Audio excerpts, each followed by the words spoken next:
When Jesus dictated letters to 7 churches in the Bible's book called Revelation, one of those letters went to the Christians in Pergamon.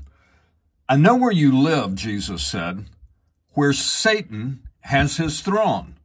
A few moments later, Jesus doubles down on the phrase, noting that at least one follower has already been executed in the city. This city, Jesus said for a second time, is where Satan lives.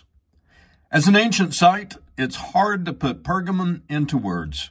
During the time period of the New Testament, this was one of the crown jewels of the ancient world, and it was also a place where pagan worship reigned supreme.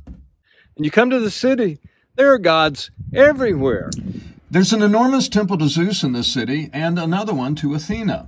There's yet another one to recognize the Roman emperor as God, and another one for Dionysus, one for the goddess Demeter, and several for a collection of smaller gods, including an altar to an unknown god, just in case Pergamon had missed one. You know, there's even a healing center in Pergamon, down in the lower city. People came here by the thousands. It was very famous. You might call it the Mayo Clinic of the ancient world. But if you came here to be healed, you had to acknowledge the God who ruled over this place, Asclepius. And people who were followers of Christ, they couldn't do that. This is one more place where the tension of Pergamum, the place where Satan ruled, would confront what Jesus had commanded of his followers, to worship him only and to trust him as their healer. Trying to follow Jesus in this city would have been difficult indeed. Some of the Roman emperors took their divine status so seriously, they executed those who refused to acknowledge them as King of Kings or as a son of the gods. And if an earthquake or a famine struck the area, those who had not been paying homage to all the Greek and Roman gods were easy scapegoats for a community wondering why the gods had been so angry.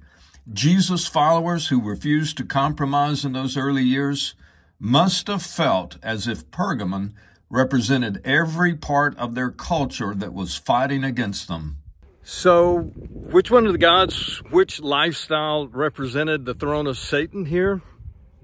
I think all of them did. I mean, Satan is a master deceiver. He uses so many ways to trip us up, so many ways to distract us. This was, as Jesus said in the letter to Pergamum, the throne of Satan. Our responsibility is to do the same thing the early followers of Jesus did when they were in this city. You got a brand new way of living. You have a new Lord, a new King, a new person who tells you how to live.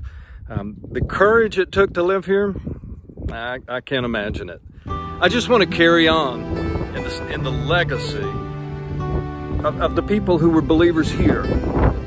Church at Pergamon.